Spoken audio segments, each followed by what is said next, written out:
What's going on YouTube? Your boy Mr. Crazy1870, and today I'm just gonna go ahead and give you my review and thoughts of the brand new Monster Beats by Dre BeatBox.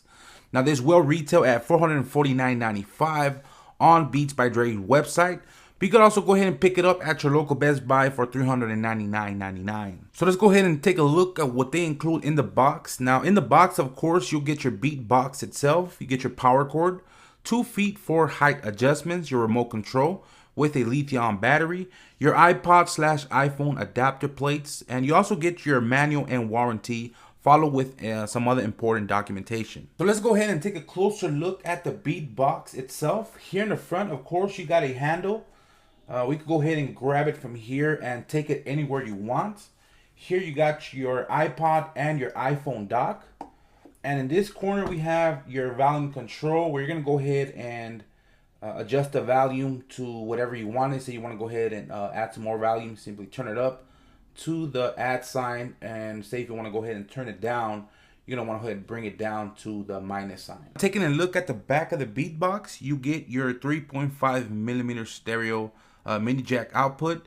Now what that allows you to do is basically connect any music player with a standard headphone output, which is a really nice feature. So say you have an MP3 player, you don't have an iPod Touch or even an iPhone, you can still use the BeatBox. Also get your AC in. Now one thing I've noticed about when I plugged in my power cord into the BeatBox is that for some reason it doesn't go all the way in. I don't know if it's supposed to be like that. I don't know if they designed it to be like that, but it looks really that it really looks loose.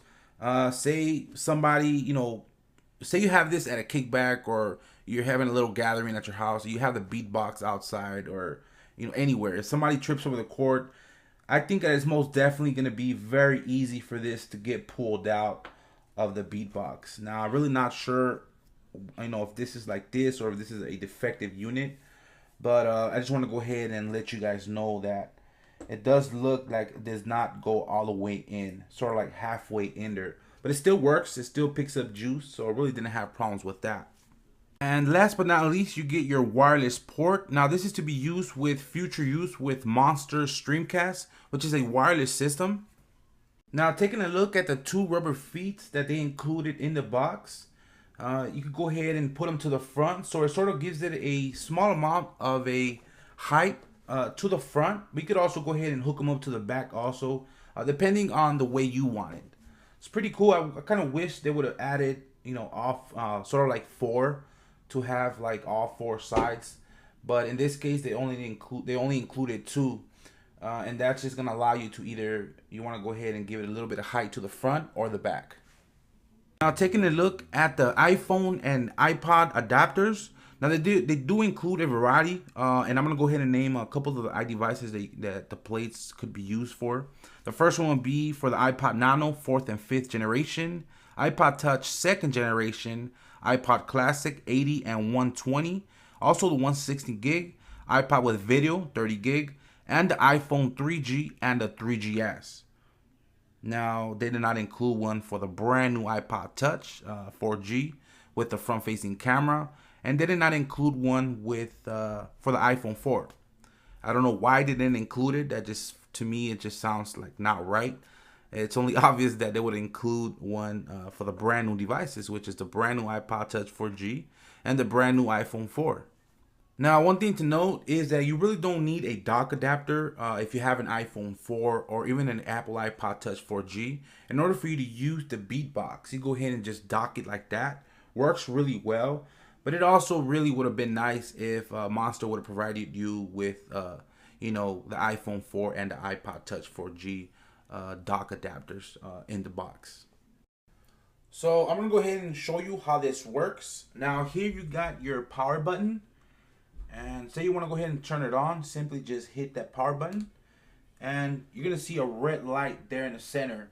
Now what that red light means is just letting you know that the BeatBox is on. Now, as far as how it works really easy and smooth. What you're going to want to do first is simply go ahead and dock, of course, your iPhone 4 or even your Apple iPod Touch 4G.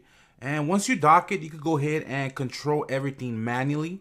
Of course, you can go ahead and control it with your remote control, but we'll just go ahead and get into that in just 1 minute.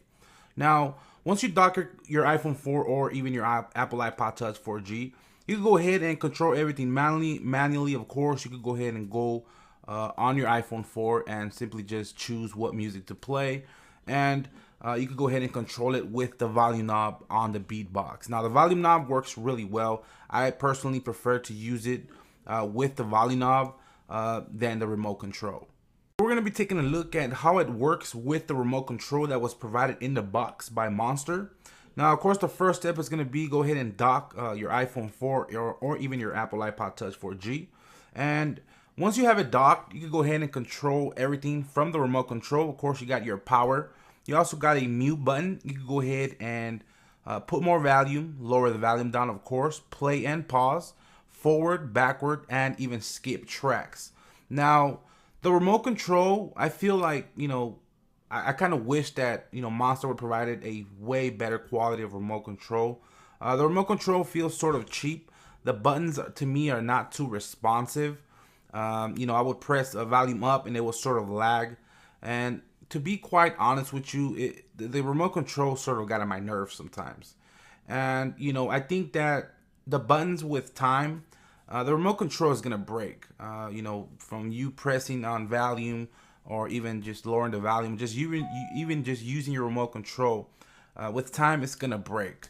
I think that's one of the biggest letdowns for me. I kind of wish that Monster would have provided a better quality of a remote control for the price that you're paying for the BeatBox. So I'm going to go ahead and talk about the sound quality on these bad boys. Now, these here are Monster Beats by Dre. So you're already going to know that the sound quality are going to be absolutely amazing. Now, they do have a 200 watt digital power amp. So I was listening to this in my room. I had it maybe like about halfway, and it was already vibrating my room. And it also was vibrating my chair. So the bass is absolutely amazing. I really fell in love with, the bass that this little BeatBox here can provide. Now, it does have a 5-inch long throw bass drivers. That's what provides the bass. Now, I'm gonna talk about a little bit about the highs. Highs also gives you a very good sound quality when you're playing your music on this small little BeatBox here.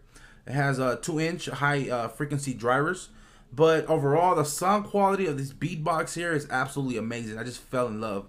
Once I started hearing the music on the BeatBox, I just really didn't want to turn it down. I just want to go ahead and leave it at high. But absolutely very good sound quality on these bad boys here. That is my review and thoughts of the brand new Monster Beats by Dre BeatBox. Any questions, feel free to contact me or go ahead and leave them in the comment section down below. That's about it. Your boy Mr. Crazy 1870 signing out, and I'll catch you guys on the next one. Lates. Please don't forget to check out my 2 latest videos. Also, feel free to check out the links in my video description just in case you want to go ahead and follow me on Twitter, follow me on Daily Booth, or even join me on Facebook.